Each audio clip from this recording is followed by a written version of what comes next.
Quand et surtout comment la vie a-t-elle évolué sur notre planète? Cette question existentielle que l'on se pose tous un jour anime les communautés scientifiques de la Terre entière. Pour tenter d'y répondre, les paléontologues n'ont d'autre choix que de mettre à nu des fossiles et de les étudier longuement afin de pouvoir les dater et exploiter les nombreuses données recueillies. Si certaines périodes de l'histoire de notre lointain passé commencent à délivrer quelques pistes, l'une d'entre elles se démarque de toutes les autres, tant elle semble exceptionnelle. Nous allons nous intéresser de très près à l'une des plus célèbres et des plus importantes ères de l'histoire de la Terre, et notamment de la vie. Il s'agit de la période du Cambrien.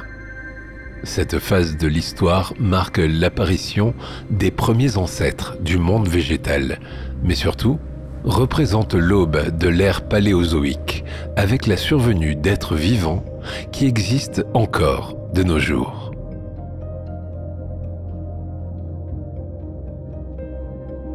Transportés à plus de 500 millions d'années dans le passé, notre voyage à travers le temps nous conduit à une époque où les terres n'étaient que roches et désolation, mais où les océans étaient peuplés de créatures hallucinantes.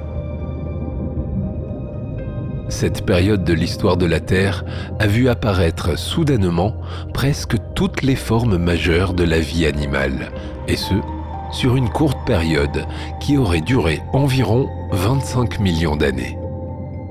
Cette explosion de vie a été nommée par les scientifiques l'explosion cambrienne. Cet événement unique sur l'échelle du temps a donc été d'une importance capitale pour la survenue et le développement de la vie telle que nous la connaissons aujourd'hui. Chers voyageurs, bien le bonjour. Nous nous apprêtons à réaliser un voyage dans un passé extrêmement éloigné, où la vie n'en était qu'à ses balbutiements. Grâce à l'étude de nombreux fossiles, nous allons être en mesure de remonter le temps. Dans des environnements surprenants, nous rencontrerons d'étranges créatures énigmatiques qui, bien qu'elles aient réellement existé, se sont éteintes sans laisser de traces, ou presque. Mais avant de commencer notre aventure temporelle, pense à liker la vidéo et à t'abonner à la chaîne pour ne rien manquer. Merci et bon voyage.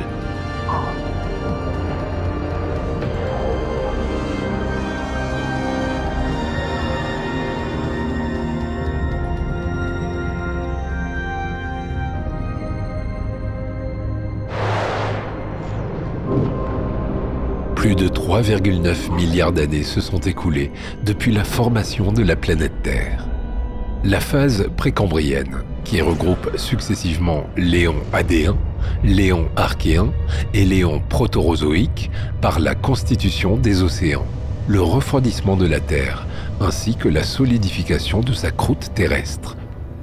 Puis, la formation des continents Columbia et Rodinia.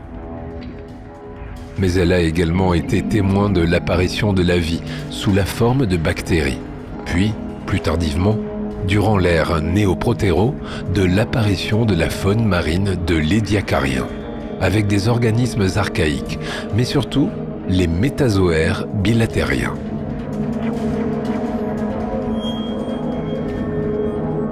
Le Cambrien succède donc à cette première et longue période de près de 4 milliards d'années.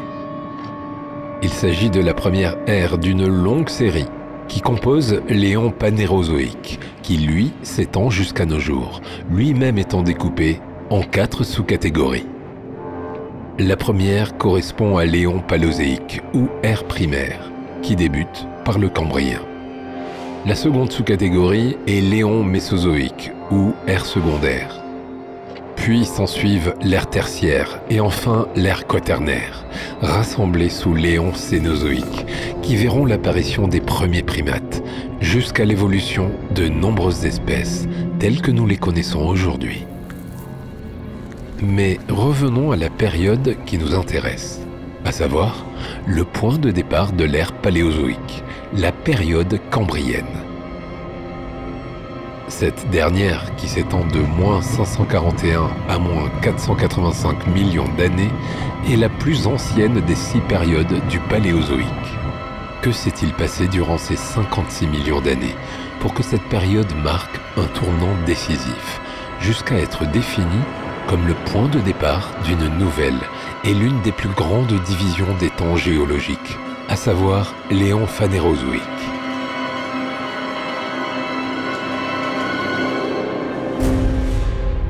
Pour commencer, intéressons-nous à l'étymologie du mot cambrien. Ce terme a été introduit en 1935 par Adam Sedgwick, un géologue britannique considéré comme l'un des fondateurs de la géologie moderne. Le nom cambrien est un dérivé de Cambria, qui n'est autre que le nom latin du pays de Galles. S'il a été choisi, c'est parce que cette région du globe possède de nombreux sites où des stigmates de la période en question ont été identifiés pour la première fois. Grâce à la stratigraphie, cette science de la Terre qui étudie des différentes couches géologiques ou strates successives, les géologues se sont accordés à découper le Cambrien en 4 subdivisions géologiques, cumulant elles-mêmes 10 étages successifs. Ainsi, la période cambrienne couvre l'époque du Terneuvien, allant de moins 541 à moins 521 millions d'années, et de la série 2 de moins 521 à moins 509 millions d'années. Le Terneuvien représente à lui seul plus du tiers du Cambrien en termes de durée. Ces 2 premières époques sont également connues comme le Cambrien inférieur et le Géorgien. Elles regroupent l'étage fortunien ainsi que les étages 2, 3 et 4. La base du Cambrien est marquée par l'apparition de la trace fossile Treptichnus pedum. Il s'agit de traces fossiles complexes de terriers qui sont retrouvées dans les sédiments de fond de mer un peu partout sur la planète. Les Treptichnus pedum correspondent donc à des stigmates d'activité animale sur les fonds marins lors de leur déplacement et de leur recherche de nourriture. Malheureusement, aucun fossile de ces animaux en question n'a été retrouvé dans les sédiments étudiés. Le mystère demeure, d'autant que les organismes responsables de ces terriers ramifiés et sinueux s'avèrent bien plus complexes que les animaux de la faune d'Ediacara qui ont existé juste avant. Les étages 2, 3 et 4 sont marqués respectivement par l'apparition des archéocyates, ces premiers métazoaires constructeurs de récifs, et des small shelly fossils, qui sont des microfossiles coquilliers de métazoïres représentés par les éponges, les mollusques, les annélides, les lobopodes et d'autres formes qui semblent n'appartenir à aucun phylum actuel. Les trilobites font également leur apparition durant cette période. Vient ensuite l'époque du Miaulingien, de moins 509 à moins 497 millions d'années, qui rassemble 3 étages supplémentaires à lui seul. L'étage Wulien, l'étage Drumien, puis l'étage Gunzangien. Durant cette période, les variétés de trilobites se multiplient intensément. Des traces de l'Oryctocéphalus indicus sont retrouvées dans la province de Guizhou, en Chine, ainsi qu'au Nevada. Plus tard apparaît le Ptychaniotus atavus, cette espèce aujourd'hui éteinte de trilobites. Des spécimens ont été retrouvés dans l'ouest de l'Utah. La base du 7e étage nommé Gunzangien est définie par l'apparition du trilobite Lejopige levigata, découvert dans le nord-ouest de Hunan, en Chine.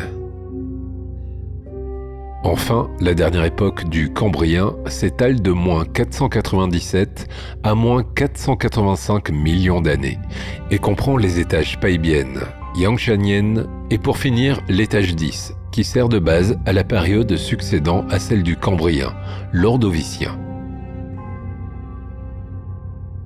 De nouvelles espèces de trilobites continuent de surgir durant cette période. Mais c'est l'apparition du conodonte Lapetognathus fluctivagus qui marquera la limite supérieure du Cambrien.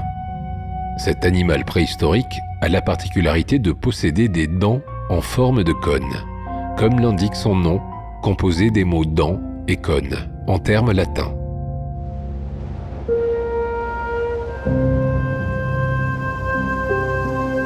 Mais à quoi pouvait bien ressembler la planète de la période du Cambrien, qui marque le début du Paléozoïque inférieur? Durant l'éon précambrien, Rodinia était un méga-continent qui rassemblait toutes les masses continentales. Sous l'effet de la tectonique des plaques, il s'est peu à peu fragmenté. Les morceaux de croûte continentale ont alors commencé de partir à la dérive, à travers les immensités océaniques. Peu avant l'époque du Cambrien, deux nouveaux continents sont ainsi apparus. Laurentia, le plus gros des deux, forme une bonne partie de l'Amérique du Nord que nous connaissons aujourd'hui, la Floride en moins, ainsi que le Groenland et l'Écosse. Le second, moins important, correspond au bouclier sibérien. Au début du Cambrien, un troisième morceau de Rodinia s'est détaché. Alors nommé Baltica, il a donné naissance à la Russie, la Pologne, la Scandinavie et le nord de l'Allemagne actuelle. Le continent Rodinia, ainsi amputé, a été rebaptisé Gondwana. Toutefois, d'une étendue immense, il englobait encore l'Amérique du Sud, l'Afrique, l'Australie, l'Antarctique, le sud de l'Europe et enfin la Chine. Au fur et à mesure que les trois petites masses continentales nouvellement formées, à savoir Laurentia, Siberia et Baltica, sont apparues, elles ont été soumises à l'effet de la tectonique des plaques. Elles bougeaient, se rapprochant ou s'éloignant les unes des autres. Des océans se formaient, tandis que d'autres se refermaient. L'océan Lapétus s'est ainsi ouvert entre Laurentia et Gondwana lors de la rupture du supercontinent Rodinia. Durant des millions d'années, ce paléo-océan s'est lentement étendu dans l'hémisphère sud grâce à l'étalement des fonds océaniques en lien avec une dorsale médio-océanique située entre les deux continents. Près d'une cinquantaine de millions d'années après l'ouverture de l'océan Lapétus à la fin du Cambrien, un nouvel événement a modifié progressivement cette partie du globe, inversant le processus d'ouverture. Une zone de subduction située au sud de Laurentia par le glissement d'une plaque lithosphérique océanique sous une autre plaque a créé un arc volcanique insulaire.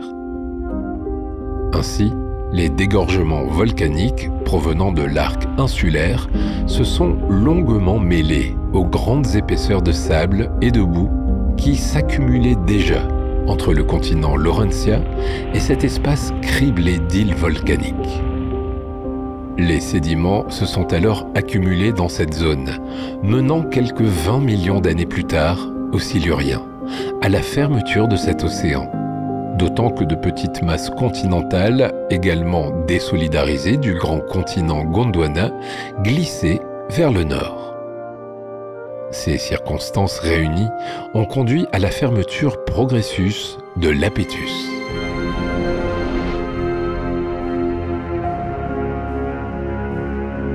Alors que l'arc volcanique insulaire se rapprochait de Laurentia, il a fini par entrer en collision avec la marge continentale, jusqu'à entamer le long processus de fabrication d'une chaîne de montagnes, prémisse de l'orogénèse calédonienne qui donnera naissance bien plus tard aux Appalaches en Amérique du Nord et aux chaînes d'Écosse et de Scandinavie.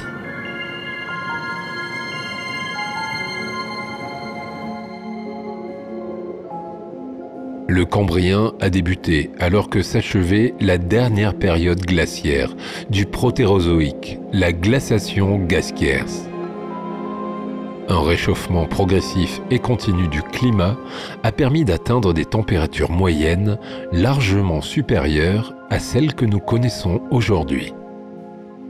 Mais les continents ainsi formés étaient-ils pour autant propices au développement d'une quelconque forme de vie ? Bien que le climat semblât favorable, avec des températures moyennes du globe estimées à 25 degrés Celsius, les continents, qui occupaient alors principalement les zones équatoriales, étaient néanmoins, contrairement aux océans, vierges de tout signe de vie. Cependant, grâce aux cyanobactéries, ces premières algues qui sont apparues et qui ont joué un rôle crucial sur Terre, la grande oxygénation de la planète s'est produite, ouvrant le champ des possibles. Laurentia, Siberia et Baltica jouissaient donc d'un climat tropical. Gondwana, située près de la zone polaire, subissait des températures relativement froides, sans pour autant être confrontée à une couverture terrestre composée de glace. La zone intertropicale, quant à elle, était plus aride. L'atmosphère renfermait 20% d'oxygène et 0,5% de dioxyde de carbone. Mais la couche d'ozone était bien trop mince pour protéger les continents en surface. Relativement exposés au rayonnement ultraviolet, ces derniers n'ont de ce fait pas pu abriter la moindre forme de vie. Sans aucune couverture végétale, les continents présentaient des surfaces totalement dénudées, désertiques et arides. Seuls les mouvements des plaques tectoniques et l'érosion intense finissaient par modifier l'aspect de ces terres formées de pics rocheux ou de plaines stériles et crevassées. En revanche, les océans peu profonds ont pu largement bénéficier de ces conditions pour y développer la vie déjà présente, grâce à leurs eaux chaudes. Au début de la période, seuls des organismes unicellulaires, puis pluricellulaires, peuplaient l'espace sous-marin. Ainsi, on y retrouvait des prokaryotes, ces micro-organismes unicellulaires dépourvus de noyaux et de membres nucléaires, comme les bactéries et les archées. Puis sont venus s'ajouter aux nombreuses cyanobactéries les eucaryotes, qui avaient fait leur apparition lors de l'éon protérozoïque. Mais nous verrons un peu plus loin comment les conditions climatiques ont joué un rôle majeur dans l'évolution de ces espèces durant les 56 millions d'années qui composent la période du Cambrien.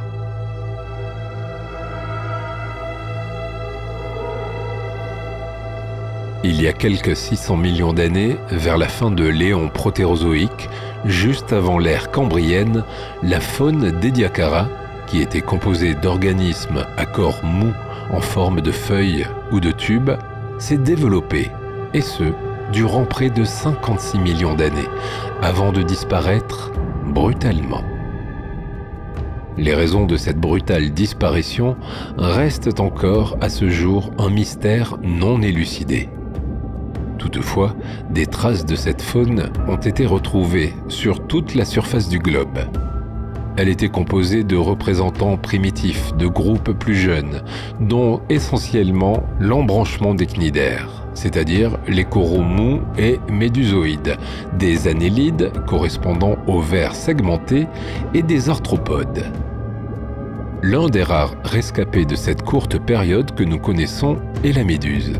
Mais l'événement qui va se produire par la suite sera d'une telle importance qu'il marquera le début d'une ère nouvelle, celle du Cambrien.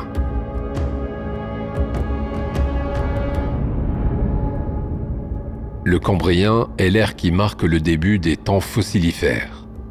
À la suite de la dernière glaciation du Protérozoïque, la planète connaît une transmutation.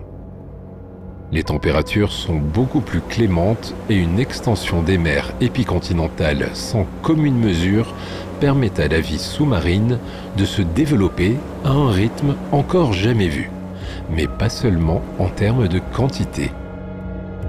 À l'échelle des temps géologiques, on note l'apparition de nouvelles anatomies de façon si importante que l'on parle d'explosion cambrienne. Il s'agit du premier événement évolutif de ce type qui marque un tournant décisif dans l'évolution de la vie sur Terre. D'ailleurs, certains auteurs lui confèrent le nom de Big Bang zoologique. Durant cette période, qui s'est écoulée entre moins 541 et moins 505 millions d'années, sont apparus la plupart des grands embranchements actuels de métazoaires. Si certains de ces animaux pluricellulaires ont disparu entre-temps, cette explosion cambrienne a été l'initiatrice d'une grande diversification des classes et des espèces animales, végétales et bactériennes. Les organismes vivants vont acquérir des coquilles, des carapaces, voire des squelettes, qui vont ainsi pouvoir laisser leurs empreintes dans les fossiles. S'il s'agit en grande partie d'animaux à corps mou, comme des vers ou des éponges, les premiers arthropodes, ces lointains ancêtres des crustacés et insectes, font leur apparition.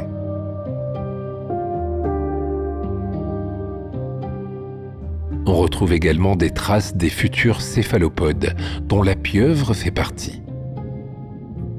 L'émergence rapide de nouvelles variétés d'animaux, et particulièrement les bilatériens, a rendu les écosystèmes beaucoup plus complexes qu'ils ne l'étaient auparavant, n'étant alors peuplés que d'organismes relativement simples, comme en témoigne la population datant de l'Édiacarien. Des interactions écologiques totalement novatrices, comme la prédation par exemple, ont fait leur apparition dans de nouveaux milieux et habitats marins. Certaines espèces dites benthiques vivaient sur le fond marin, voire dans le sédiment le recouvrant. D'autres, en revanche, évoluaient dans le milieu aquatique. On parle alors d'animaux nectoniques. Les causes de l'explosion cambrienne ne sont toujours pas réellement connues. Toutefois, plusieurs hypothèses sont envisagées, voire associées les unes aux autres. La première repose sur un accroissement de l'oxygène dissous dans les océans à la suite de la fin de la dernière période de glaciation. Peut-être y a-t-il eu également une augmentation de la production d'ions phosphate et de nitrate, essentiels pour la production primaire photosynthétique et permettant le développement du phytoplancton, ainsi que la minéralisation des parties dures comme les coquilles et les sclérites. Des changements dans la chaîne alimentaire induisant une compétition entre proies et prédateurs peuvent avoir favorisé des mécanismes de coévolution entre différentes espèces. De ce fait, de nouvelles stratégies de défense devenant vitales, comme les carapaces, les coquilles et les épines, se seraient développées, offrant une protection primordiale contre les prédateurs, eux-mêmes enfin dotés d'éléments visuels. Et puis, on peut aussi se demander si de petites modifications génétiques n'ont pas eu lieu accidentellement lors du développement au stade embryonnaire de certaines espèces.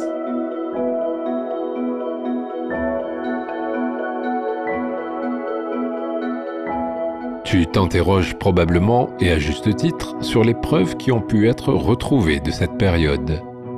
Il est effectivement légitime de se demander comment on peut découvrir des traces fossilisées de ces micro-organismes, qui plus est, vivaient exclusivement dans les fonds marins. S'il est déjà laborieux de mettre à la lumière du jour les restes fossilisés de dinosaures apparus près de 300 millions d'années plus tard, quels stigmates sont alors exploitables? Par chance, une bonne partie des hauts fonds marins de l'océan Lapétus a été préservée, du fait de la tectonique des plaques qui a sans cesse modelé la croûte terrestre.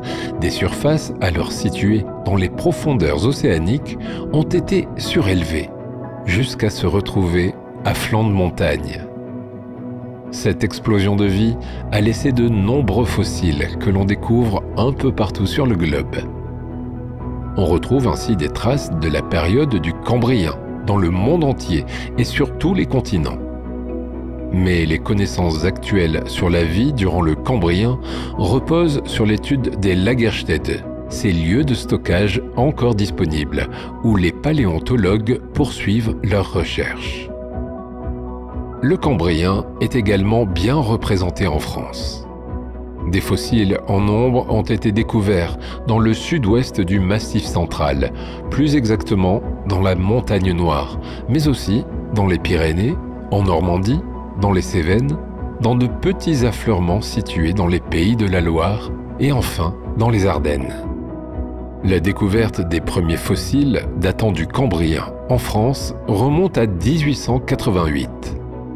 Des débris de trilobites ont alors été identifiés dans la Montagne Noire, où la stratigraphie s'est avérée par la suite particulièrement représentative de l'ère du Cambrien.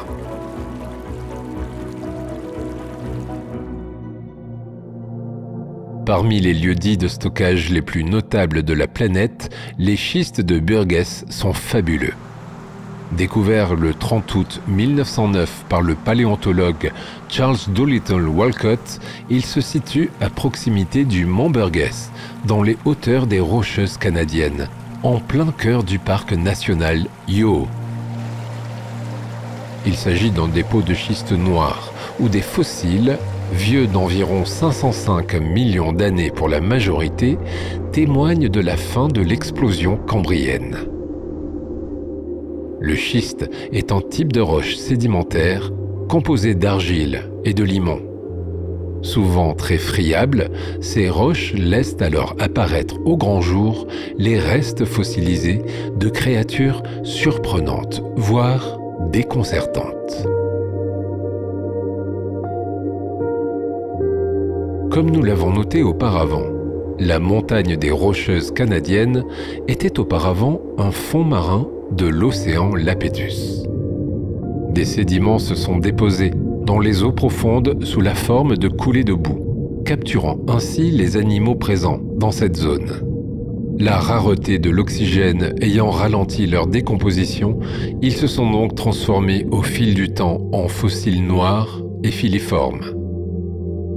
Les éléments squelettiques de la période cambrienne sont généralement de petites dimensions. Ils proviennent de la faune à petites coquilles. Différentes parties de squelettes minéralisés sont étudiées telles des sclérites, cette partie calcaire incluse dans les tissus de certains coraux, des spicules, ces constituants calcaires ou silicieux formant le squelette des éponges, des tubes ou encore des coquilles. Ces éléments devaient probablement appartenir à plusieurs types d'animaux bien différents les uns des autres. Mais ce qui est le plus remarquable concernant la faune de Burgess, c'est de constater l'apparition d'organes internes et externes spécifiques. Les animaux étaient enfin dotés de pattes, d'attributs dédiés à la vue, d'appareils buccales, de systèmes digestifs, d'antennes et de bien d'autres spécificités. À ce jour, près de 150 espèces d'animaux, d'algues et de bactéries ont été recensées dans la carrière de Walcott. Des milliers de spécimens sont répartis en plusieurs collections qui permettent aux scientifiques d'étudier l'écosystème dans son ensemble. Des statistiques quantitatives sont pour la première fois réalisables du fait de la quantité suffisante de fossiles. Les chercheurs estiment que près de 98% des fossiles de ce site sont ceux d'organismes à corps mou. C'est, du fait des conditions de conservation uniques de ce site, ce qui le rend exceptionnel. En effet, dans la plupart des gisements marins typiques au Cambrien, et ceux dans le monde entier, ce type de fossile est absent. Non pas qu'il n'y ait pas été présent, mais parce qu'ils n'ont pas eu de conditions favorables à leur bonne conservation.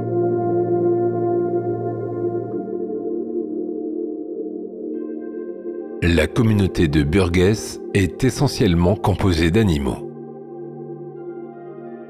Quelques espèces d'algues vertes et d'algues rouges ont été recensées, ainsi que des colonies microbiennes. Mais le groupe les plus représentatifs de ce nouvel environnement sont sans aucun doute les arthropodes, ces petits animaux à pattes articulées qui muent, et les porifères, c'est-à-dire les éponges.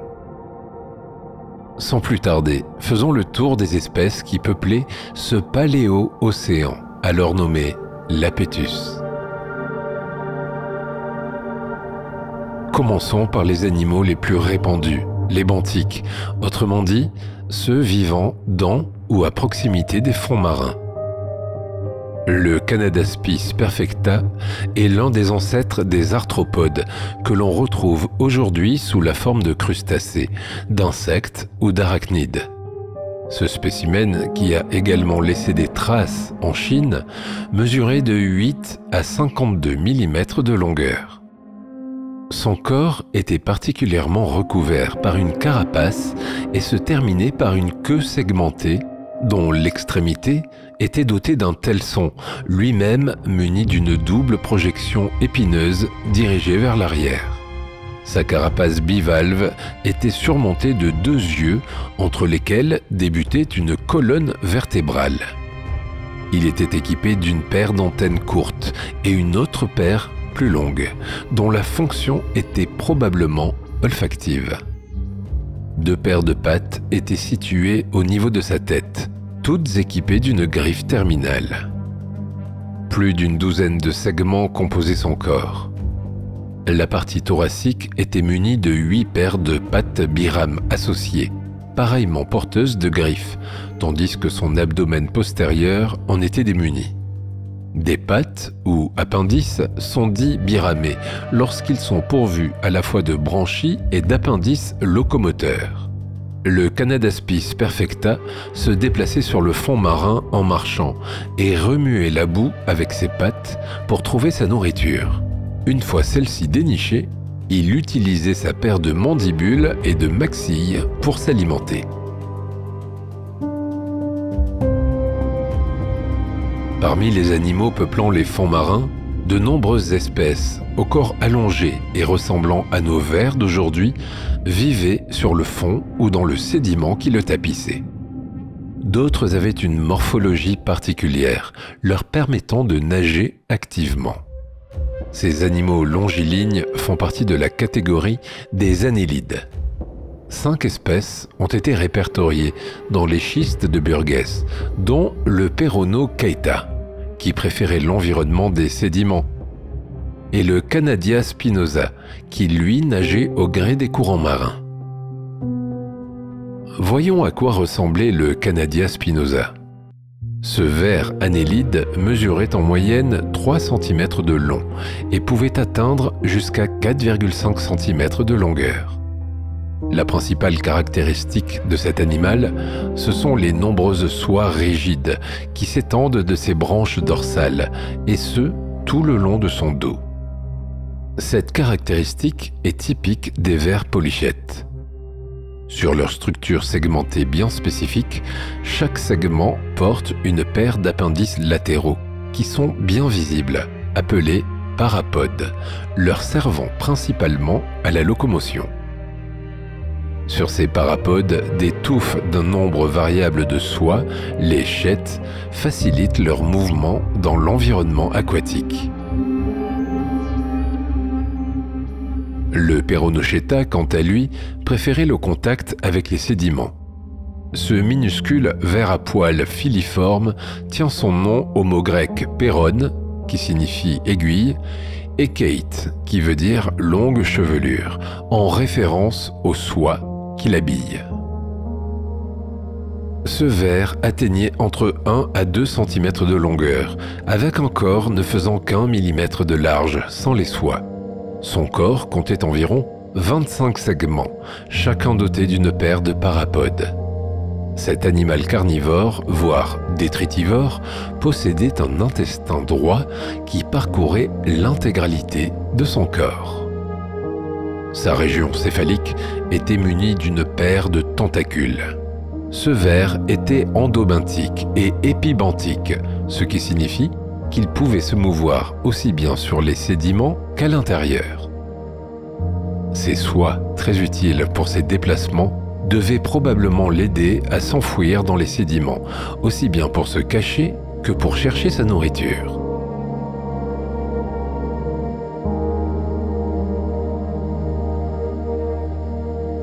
Mais un ver bien plus grand a été découvert dans l'étonnante faune de Burgess.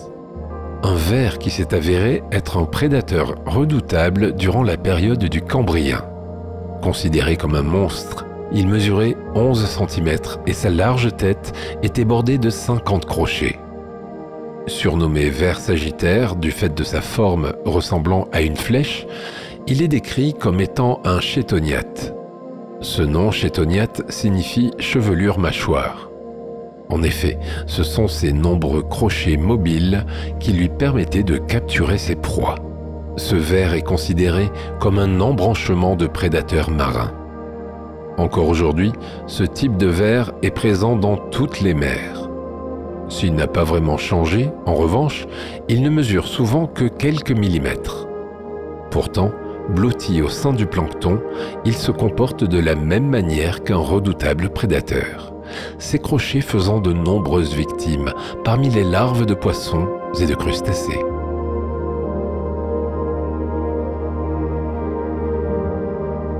Le fond des mers était également occupé par des brachiopodes, ces animaux se nourrissant de particules en suspension et dont le corps était abrité dans une coquille bivalve.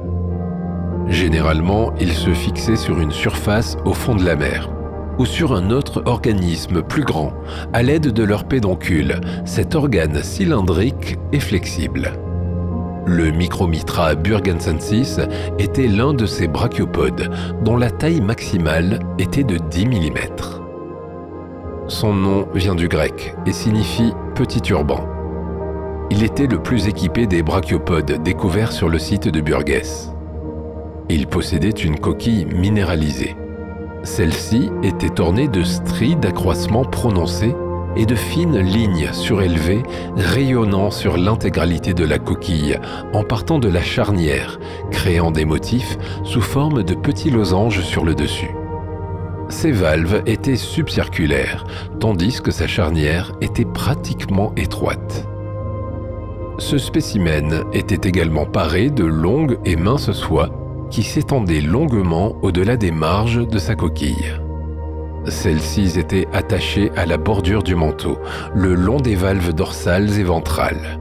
Certains de ces spécimens ont été retrouvés fossilisés, tout en étant attachés aux spicules d'une variété d'éponges, l'éponge piranha, confirmant ainsi son mode de vie benthique.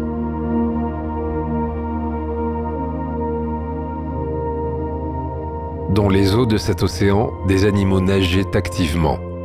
C'était notamment le cas des cordes, ces animaux qui possédaient une corde dorsale ainsi qu'une moelle épinière dorsale. Le Pikaia gracilien est l'un des fossiles retrouvés dans les schistes de Burgess, qui représente sans doute la forme la plus primitive des cordés. Cet ancêtre des vertébrés n'avait alors que l'aspect d'un ver. Pourtant, il a été démontré que cet animal était muni de myomères, ces muscles propres aux vertébrés. Il mesurait environ 5 cm de longueur. Son corps allongé, dont la région antérieure portait la tête, lui donnait des allures d'anguille. Son corps, aplati sur les côtés, laisse penser qu'il possédait une nageoire ventrale située vers l'arrière. Bien que cet animal passât beaucoup de temps sur les fonds marins en quête de nourriture, cherchant des matières organiques telles que des escargots ou des oursins, il pouvait probablement nager à sa guise.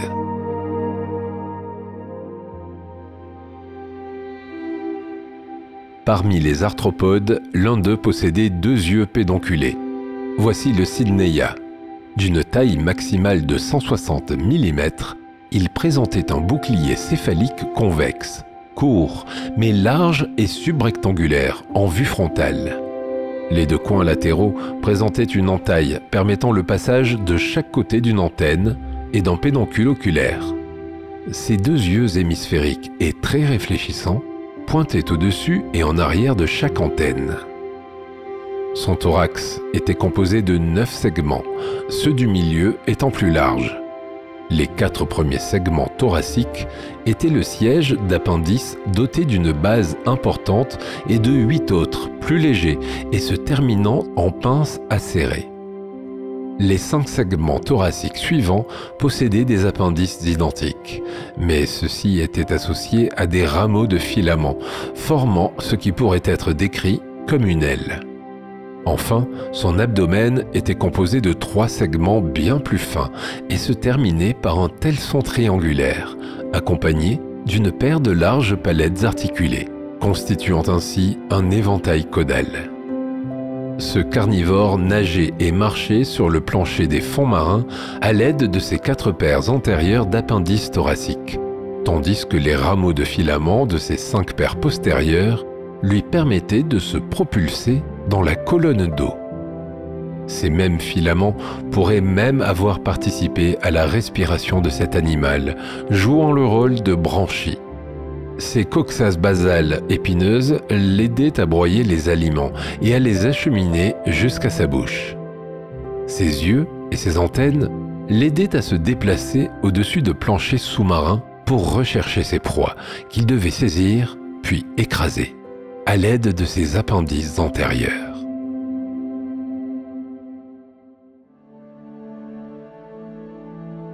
Un autre arthropode primitif possédait non pas 2, mais 5 yeux. Il s'agit de l'Opabinia regalis. Du fait de sa morphologie singulière, comprenant notamment une étrange trompe frontale, il est l'un des fossiles emblématiques de la faune de Burgess. Son corps, dont la taille maximale était de 10,1 cm, comportait des branchies et des lobes latéraux répétés en série, ainsi qu'un éventail caudal aux proportions généreuses. Son corps complet et mesuré sans sa trompe, autrement dit sa proboscide, atteignait entre 4,3 et 7 cm. Sur la marge antérieure de sa tête arrondie, on dénombrait 5 yeux proéminents. Ils avaient la forme de bulbes surmontant de courts pédoncules. Sa trompe, d'aspect annelé, faisait 4 fois la taille de sa tête. Extrêmement flexible, elle se terminait par une paire de pinces opposées, chacune munie de 5 ou 6 épines. La bouche ventrale, quant à elle, était orientée vers l'arrière. Son tronc était composé de 15 segments accueillant chacun une paire de lobes latéraux, portant eux-mêmes des structures branchiales sous la forme de lamelles. Son tronc était succédé d'un éventail caudal comportant 3 paires de nageoires orientées vers le haut. Cet animal carnivore nageait donc grâce aux vagues d'ondulation produites par ses lobes latéraux qui lui servaient de propulseurs. Son éventail caudal, tel un gouvernail, l'aidait à se diriger dans la colonne d'eau. Sa trompe flexible et sa paire de pinces distales lui étaient précieuses pour attraper les aliments mous et les mener à sa bouche ventrale.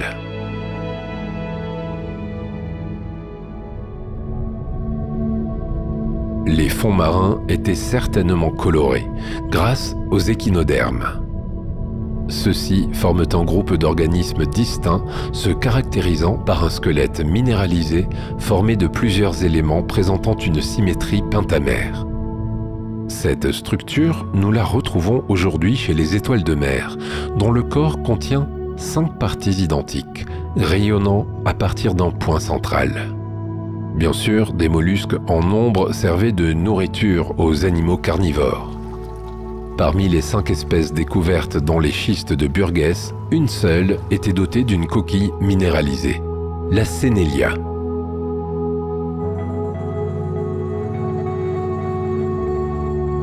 Les éponges peuplaient également le fond de l'océan. Ces dernières font partie des animaux les plus primitifs que les océans aient connus. Leur corps ne possédait pas véritablement de tissu.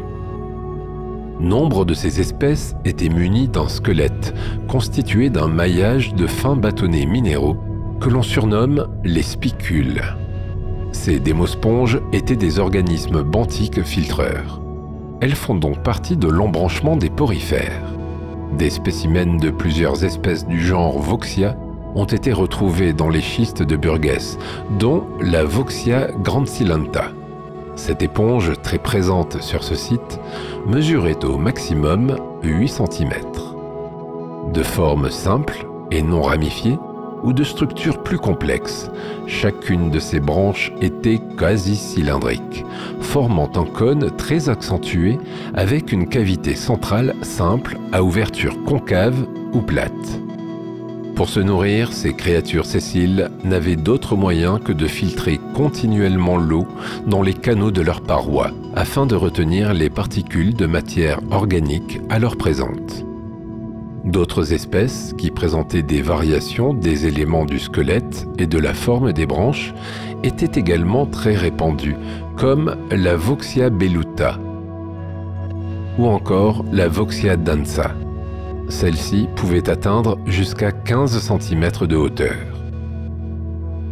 Ancrées au fond marin, elles offraient un abri parfait à la faune épibenthique, dont le lieu de vie était essentiellement le fond marin.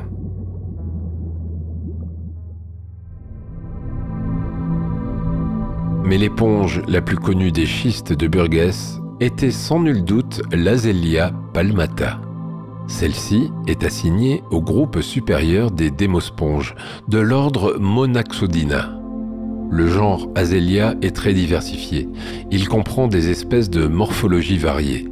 Certaines étaient de grande taille et cupuliformes, dont l'Azelia palmata, l'Azelia crateria ou encore l'Azelia luteria.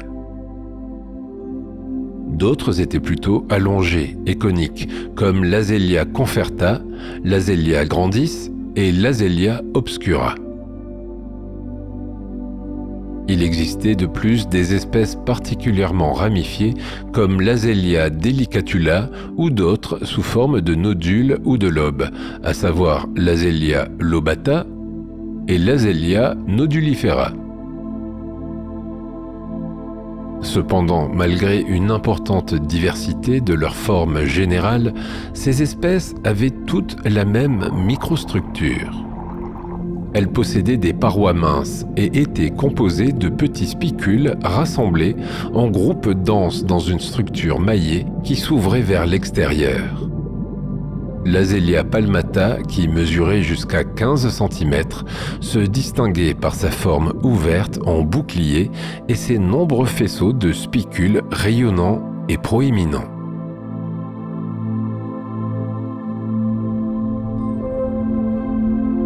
Parmi les arthropodes qui s'activaient sur les fonds marins auprès de ces éponges, on a également identifié le Naraoya, qui est souvent comparé au trilobite. Cet animal marin, de tout au plus 4 cm, possédait 2 boucliers dorsaux ovoïdes, avec une région axiale convexe. Il était donc muni d'un bouclier céphalique et d'un bouclier allongé, protégeant le reste de son corps. De son bouclier antérieur dépassaient 2 longues antennes articulées. À l'arrière de ces dernières, on dénombrait 4 paires d'appendices céphaliques et 14 autres paires situées au niveau du tronc. Chacun de ces appendices était segmenté et biramé.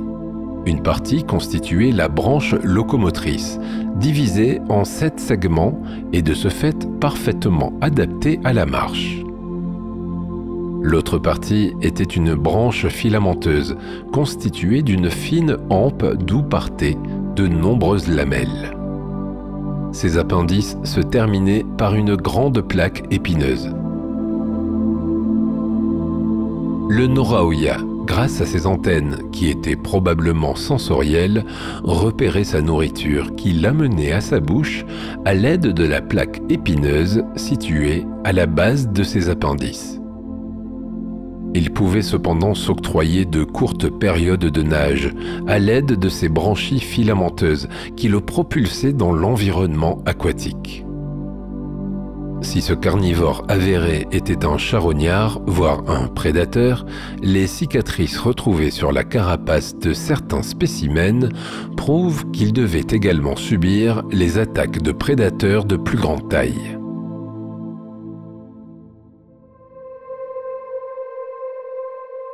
Enfin, un carnivore muni d'une carapace tubulaire complète la liste des arthropodes. Voici l'Odaraya alata. La majeure partie du corps de cet animal était enveloppée par une imposante carapace, dont la ligne médiane était visible le long de la ligne médiane dorsale. Ces 2 valves unies sur la partie ventrale rendent ce spécimen très particulier, sa carapace formant ainsi un tube ouvert à l'avant et à l'arrière de l'animal. Sa tête, qui dépassait du tube, présentait une petite plaque antérieure, qui était le siège de grands yeux sphériques, surmontant de courts pédoncules. Son corps comptait environ 47 segments, chacun doté d'une paire d'appendices. Ceux des 2 premiers segments se présentaient sous la forme de minces branches segmentées et adaptées à la marche. Les autres appendices étaient biramés et se divisaient en une branche interne dotée d'une grande épine basale ramifiée, ainsi qu'en branche externe porteuse de lamelles filamenteuses. Sa queue, ou telson, était composée de 3 ailerons qui s'étendaient latéralement et verticalement. Les appendices ventraux de ce prédateur, bloqués par sa carapace tubulaire, lui auront probablement rendu difficile la marche sur le lit marin. Pour autant, l'Odorraya était un animal mobile. Il nageait plausiblement dans la colonne d'eau grâce à l'ondulation des branches internes et de ses appendices biramés. Tel un tuyau d'aspiration, il devait filtrer les organismes aquatiques qui entraient à l'avant puis ressortait à l'arrière de sa carapace. Son grand telson, très utile lors de ses déplacements, l'aidait à se diriger et pourquoi pas à gérer le roulis ou le freinage lors de ses moments de nage. Comme tu peux le constater, la vie grouillait dans ce paléo-océan, même si les monstres marins n'étaient alors que de petite taille. À l'époque zoologique, l'explosion cambrienne a permis de diversifier comme jamais auparavant les espèces animales. Mais surtout, elle marque l'émergence des écosystèmes modernes.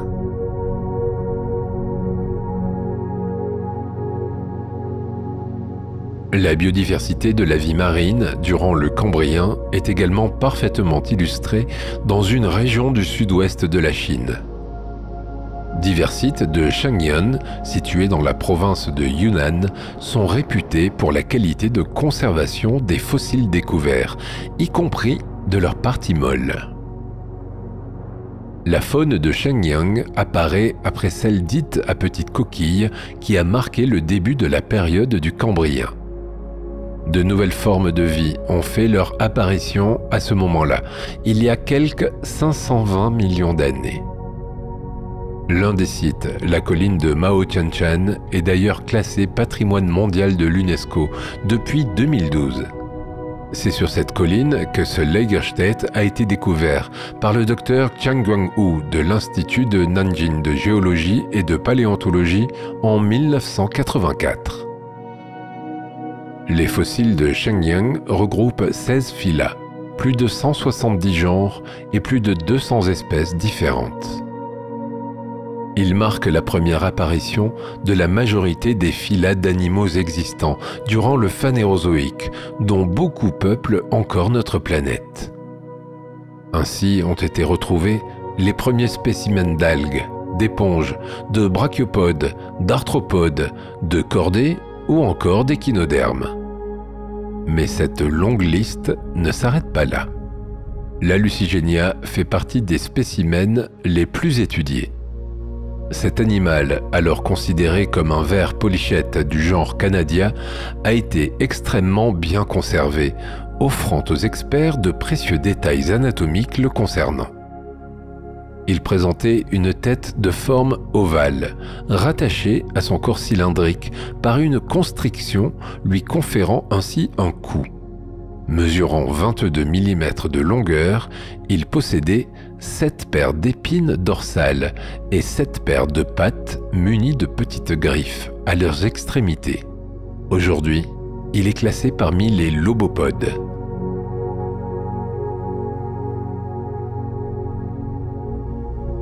Parmi les habitants les plus populaires de la faune de Shenyang, on retrouve un arthropode en nombre, dont certains spécimens présentent un excellent état de conservation. Il s'agit du Leancholia illecebrosa. On le reconnaît à son corps allongé et segmenté, à ses appendices biramés, mais surtout à ses 2 grands appendices situés au niveau de la tête, portant chacun 3 flagelles, aussi longs que le corps d'environ 2 cm. Un autre animal commun a révélé de nombreux détails anatomiques le concernant. Il s'agit d'Ehrlichia intermedia, un trilobite qui a dévoilé de fines antennes uniramées à l'avant de la tête, de grands yeux en forme de croissant encadrant une zone arrondie et prolongée par 2 longues épines.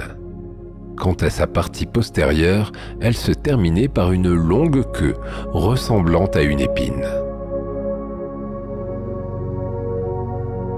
Mais le plus célèbre des fossiles de la faune de Shenyang est incontestablement le Milokumingya fengyaya. Il représente le plus ancien vertébré connu. D'environ 2 cm de longueur, c'est donc un poisson primitif, de petite taille. Sa tête était distincte de son tronc. Elle possédait 5 à 6 branchies. Son tronc était muni d'une dorsale et d'une ventrale, probablement jumelées. Au niveau de son thorax, on retrouvait 25 segments en forme de V, la pointe tournée vers l'arrière. Si l'emplacement de sa bouche n'est pas encore clairement établi, il possédait néanmoins un pharynx ainsi qu'un tube digestif qui se prolongeait jusqu'à l'extrémité de sa queue.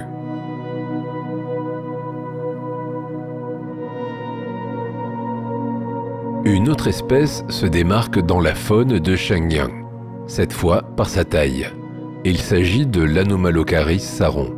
Ce prédateur de la famille aujourd'hui disparue des Anomalocarididae, également connu sous le nom d'étrange crevette, pouvait mesurer plus d'1 mètre de longueur, ce qui est tout à fait exceptionnel et même spectaculaire pour cette période de l'histoire animale.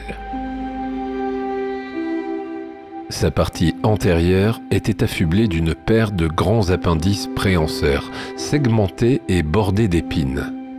Sa tête était surmontée de 2 gros yeux pédonculés, tandis que sa face inférieure accueillait une bouche annelée caractéristique. Son corps segmenté, composé de 11 paires de lobes, en faisait probablement un très bon nageur. Ainsi équipé, il ne devait avoir aucune difficulté à se nourrir, sans doute de trilobites qu'il chassait d'un œil aiguisé. Dans cet écosystème complexe, les scientifiques ont déduit que plus de 55% des espèces étaient représentées par des arthropodes. 10% étaient des éponges. Par ailleurs, plus de 10% sont toujours de formes incertaines. La majorité de la faune vivait sur le fond de l'océan. En effet, peu des spécimens que nous venons d'observer étaient pélagiques, leur structure n'étant pas dotée d'éléments les disposant à pratiquer la nage, même passive. Les modes d'alimentation étaient également variés. On retrouvait ainsi des organismes filtreurs et des prédateurs redoutables. Si certains de ces animaux se contentaient de charogner quelques menues trouvailles dans les sédiments, d'autres pratiquaient bel et bien la chasse active. Sur le site de Shenyang, l'explosion cambrienne est tout sauf une légende. La diversification de la vie y est bien représentée, notamment avec l'apparition de nombreux phyla encore inexistants jusqu'alors. Si au sein d'un même phylum, on a pu constater l'émergence de nombreux descendants, certains d'entre eux ont perduré, tandis que d'autres se sont éteints dans les temps géologiques suivants. Quoi qu'il en soit, cette période a bien été témoin de l'éclosion de toutes les formes complexes de la vie animale, telle que nous la connaissons encore à ce jour.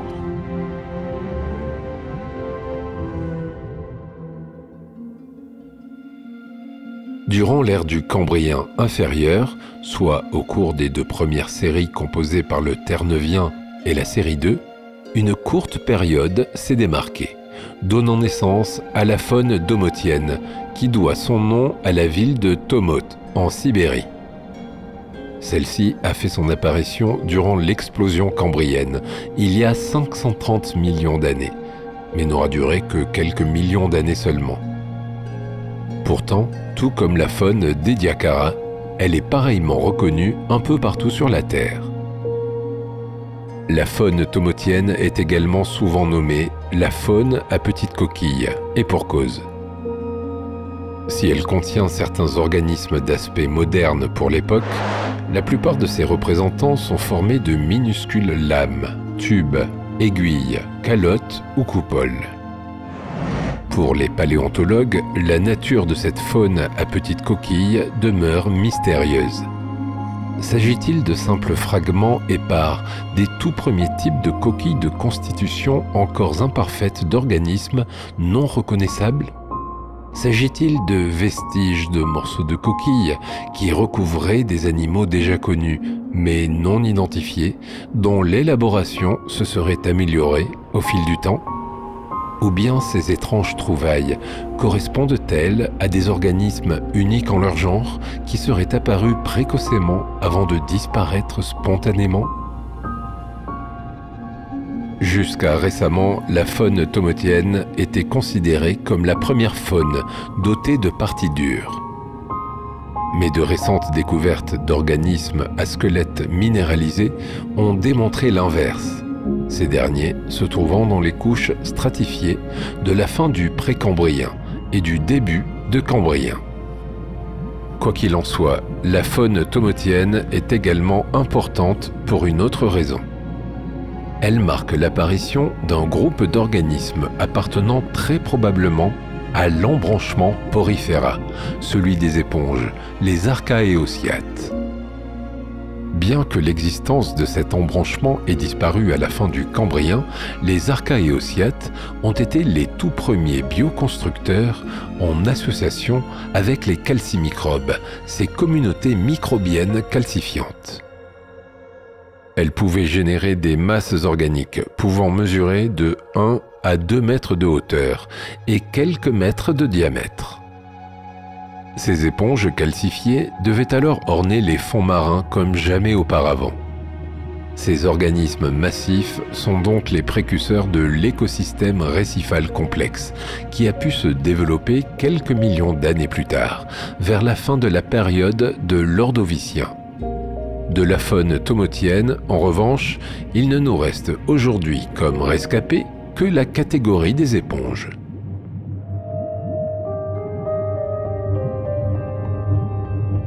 Si des organismes ont pu se développer avec une telle ampleur durant le Cambrien, ils ne sont pas les seuls.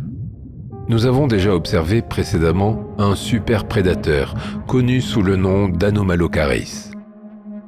Cette étrange crevette, extraordinairement grande, faisait parfois plus d'1 mètre de longueur, n'était pas la seule à faire régner la terreur dans les fonds marins de l'océan. Une récente découverte, dont l'étude a été publiée en juin 2022, mentionne l'existence d'un autre arthropode géant, appartenant au groupe des radiodontes. Voici le Titanocoris gainesi. Ces restes viennent d'être retrouvés dans la formation fossile des schistes de Burgess-Shale, dans le parc national Kootenay, en Colombie-Britannique. Son nom, qui fait référence au mot « titan », est suffisamment explicite et témoigne de la taille exceptionnelle de cet animal. Le suffixe choisi, en l'occurrence coris, signifie casque en grec. La dimension de cet animal, d'environ 1 demi-mètre de longueur, est absolument époustouflante à cette période de l'histoire animale. Si aujourd'hui elle peut paraître quasi insignifiante, il faut se rappeler qu'à la même période, la grande majorité des êtres vivants ne dépassaient pas 1/5 de cette taille, excepté l'Anomalocaris saron, que nous avons rencontré précédemment. À l'instar de ses cousins urdidés, qui constituent un sous-groupe de radiodontes, le Titanocoris gainesi se caractérisait par une tête exceptionnellement longue, recouverte d'une carapace en 3 parties de formes multiples. La tête de ce spécimen était si démesurément allongée par rapport au reste du corps que certains font référence à une tête nageuse. Sa bouche avait la forme d'un cône, composé de plusieurs plaques rayonnantes garnies de dents. Des yeux à tige, composés de plusieurs facettes, surmontaient sa bouche. Une paire de longs appendices frontaux se terminant par des griffes et dirigés vers l'arrière longeait sa tête. Enfin, son tronc, composé de multiples volets qui devaient certainement lui faciliter la nage, supportait des branchies et se terminait par une épine antérieure. Ce colosse, dont la carapace extérieure était plus large et moins épaisse que celle du radiodonte moyen, devait nager à proximité du fond sous-marin. Adapté à la vie près du sol, il était très probablement l'un des plus dangereux prédateurs que les océans pouvaient compter durant l'ère cambrienne. En revanche, les radiodontes de plus petite taille, bien que présentant des caractéristiques physiques similaires, étaient des organismes filtreurs. Ceci explique probablement la cohabitation possible entre ces deux variétés de radiodontes, le Titanochoris gainesi préférant certainement dévorer des proies de plus grande taille que ses cousins.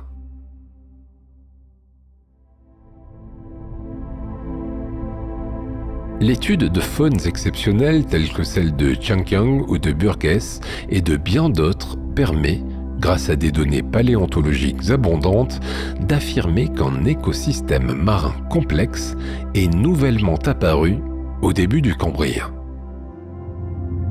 Si le monde animal précédant l'explosion cambrienne était déjà très diversifié, comprenant plusieurs phylums ayant chacun des stratégies d'exploitation du milieu variées, l'organisation anatomique des spécimens était encore relativement simple.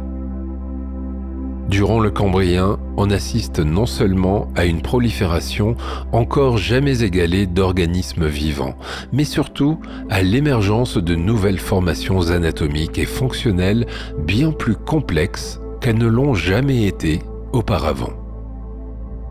D'un point de vue sensoriel, l'évolution est marquée par l'apparition d'organes oculaires et d'antennes. Les organismes se dotent de dispositifs branchiaux et d'un appareil circulatoire, démontrant qu'ils étaient munis d'un appareil respiratoire. Sur le plan alimentaire, on voit surgir des systèmes digestifs complexes. Certains animaux possédaient des systèmes de capture de particules alimentaires, voire, pour les prédateurs, d'organes préhensiles. Enfin, sur le plan locomoteur, des appendices plus ou moins nombreux et des organes de flottaison ont également fait leur apparition. On ne peut oublier l'apparition des appendices proéminents constatés chez les arthropodes, dont certains sont à l'origine de groupes tels que ceux des crustacés.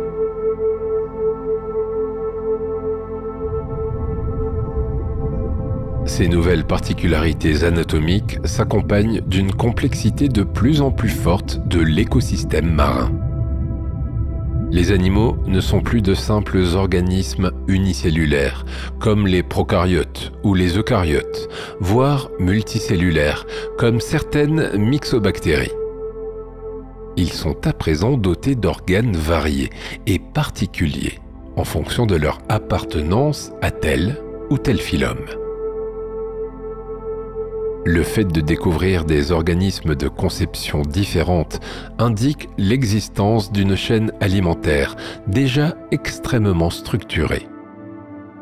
On retrouve effectivement des vers priapuliens à l'intérieur du sédiment, de nombreux arthropodes qui vivaient sur le fond marin, voire des prédateurs nageurs tels le redoutable Anomalocaris.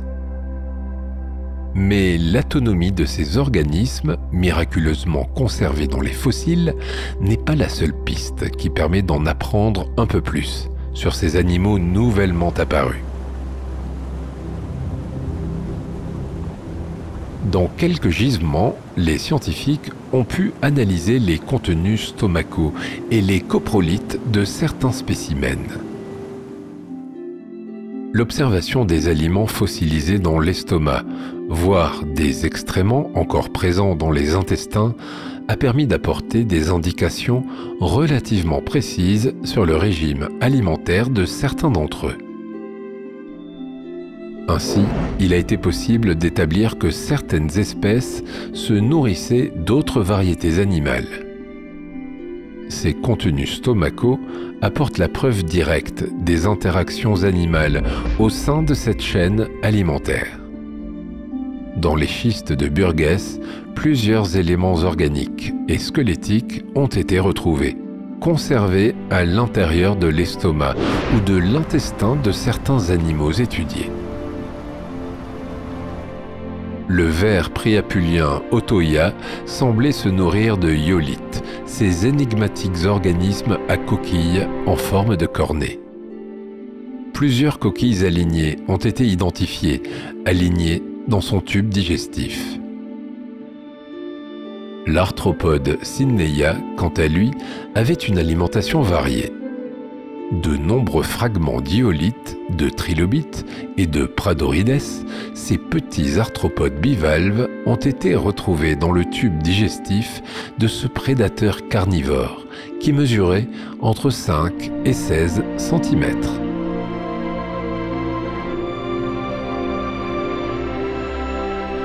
Mais les scientifiques ne se sont pas contentés d'observer le tube digestif de certaines espèces.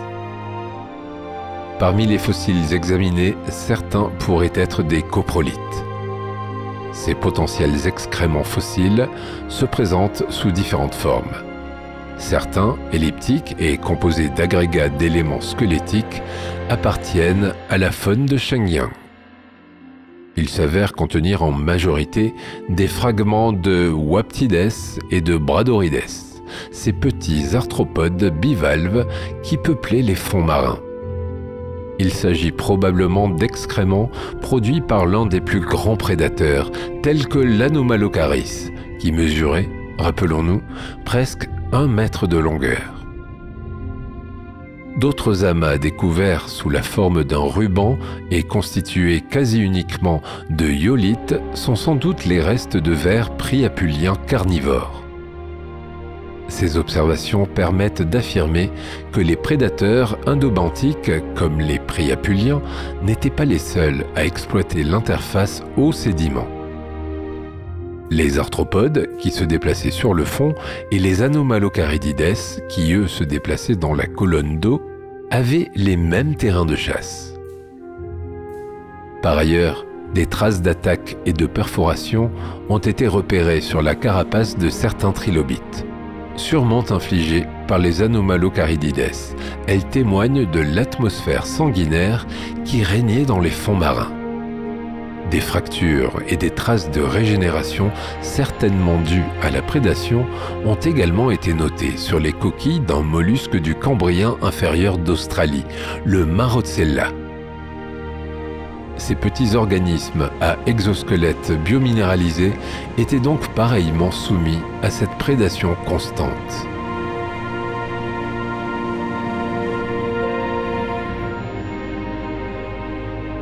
Ainsi, le Cambrien est marqué par l'apparition des premiers écosystèmes à structure trophique complexe, notamment dans la sphère animale.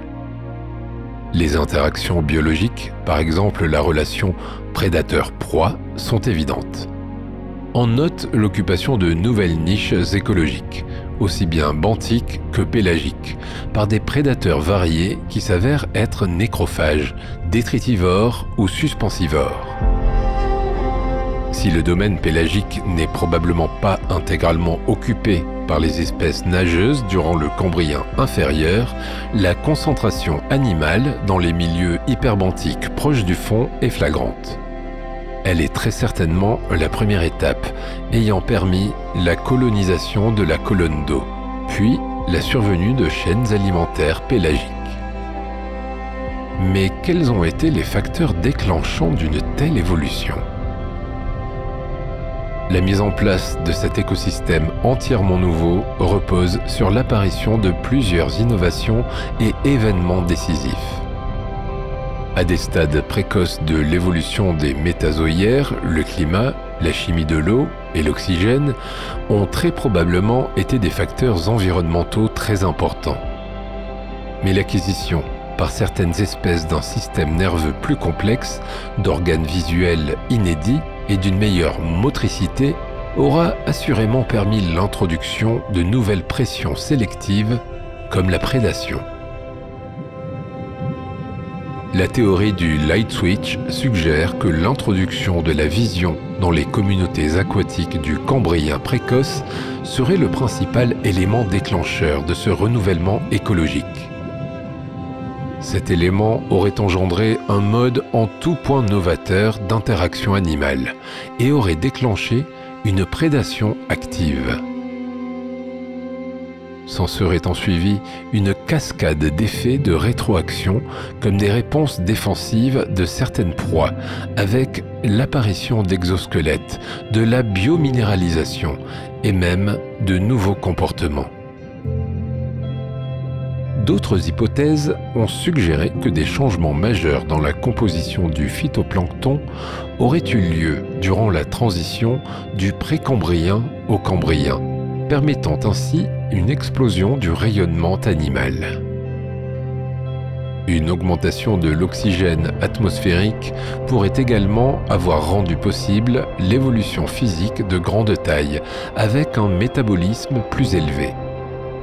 Toutefois, la biominéralisation animale qui a eu lieu à cette même période est l'événement le plus important qui ait été relevé. Ces répercussions sur le fonctionnement des premiers écosystèmes ne peuvent qu'avoir eu un impact extrêmement important.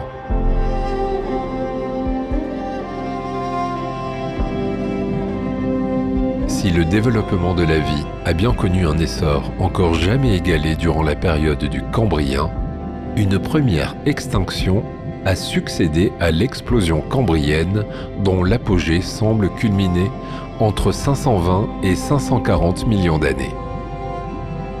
Mais un fait marquant s'est produit il y a environ 485 millions d'années. En effet, les êtres multicellulaires ont subi durant cette première période de l'ère paléozoïque l'une des nombreuses crises biologiques qui toucheront toute forme de vie durant les périodes suivantes. Celle-ci a provoqué la disparition de plus de 85% des espèces de la biosphère. Que s'est-il donc passé sur la planète pour que la vie en soit autant impactée ? S'il est reconnu que 99% des espèces ayant existé sur notre planète ont fini par disparaître, la grande majorité d'entre elles se sont éteintes dans un processus d'extinction normale des espèces en lien avec une durée limitée de leur existence biologique. Mais concernant la période du Cambrien, il s'agit bien d'une disparition brutale de certaines espèces, comme de nombreuses autres qui vont ponctuer le développement de la vie sur Terre. Certains chercheurs suggèrent qu'au début du Cambrien moyen, le climat aurait subi des oscillations rapides entre le chaud et le froid. Ces changements climatiques auraient été si rapides que de nombreuses espèces n'auraient pas eu le temps de s'adapter et par conséquent de survivre. Un grand refroidissement global et des variations du niveau marin auraient modifié l'environnement terrestre, impactant considérablement les conditions de vie sur la planète. Mais sur quoi s'appuie leur théorie ? Des spécialistes en géosciences ont réussi à dater des laves de la province volcanique de Kalkarinji en Australie, ainsi que plus de 2 millions de kilomètres carrés de roches magmatiques situées dans le territoire du nord de l'Australie occidentale. Leurs conclusions attestent que ces émissions de lave, qui ont été émises très rapidement, ont eu lieu conjointement il y a environ 510 millions d'années. Ces événements correspondent bien avec l'extinction massive du début du Cambrien moyen. Par ailleurs, l'analyse chimique de ces basaltes montre qu'elles sont relativement pauvres en dioxyde de soufre. Or, à la suite d'une importante éruption volcanique, une augmentation du dioxyde de soufre dans l'atmosphère provoque indéniablement un refroidissement temporaire du climat. Y aurait-il eu une nouvelle période de glaciation qui, bien que moins importante que la glaciation Varanger, ayant mis fin à l'éon protérozoïque, aurait décimé une grande partie de la faune et de la flore naissante?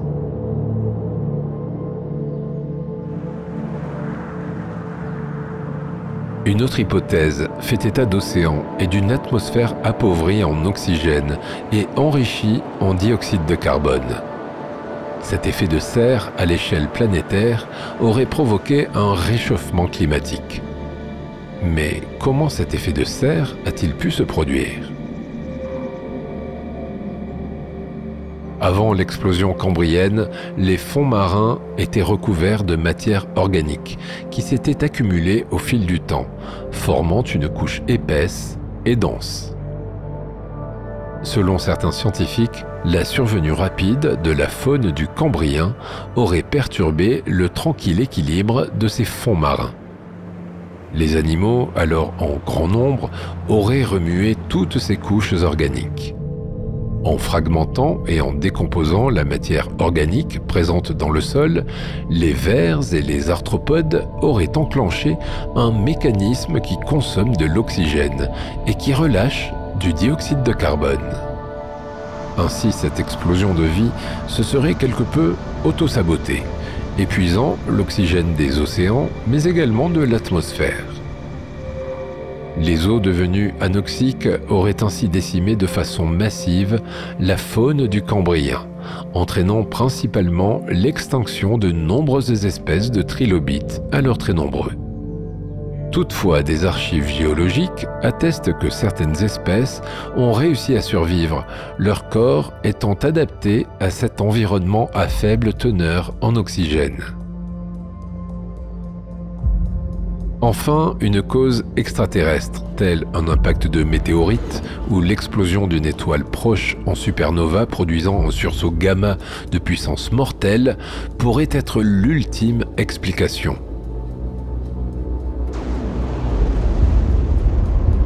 En 10 secondes seulement, la couche d'ozone atmosphérique aurait été anéantie, ne protégeant plus le plancton océanique des rayons ultraviolets dévastateurs, celui-ci étant à l'origine des chaînes alimentaires alors en place. Après quoi, une nouvelle ère glaciaire se serait lentement instaurée, recouvrant le supercontinent Gondwana, situé au pôle sud, d'une immense calotte glaciaire. Le niveau des mers étant abaissé et la circulation océanique ralentie, une faible teneur en oxygène aurait donc entraîné des conditions de vie bien plus difficiles.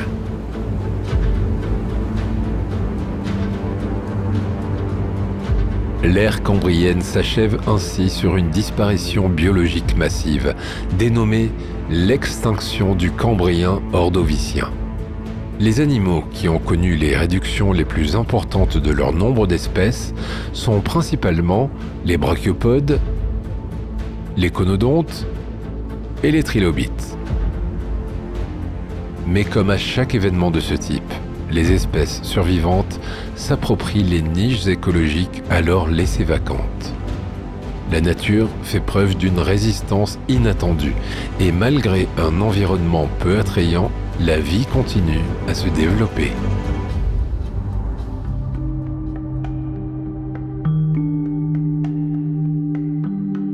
Dans un océan bien plus calme, la vie reprend son cours.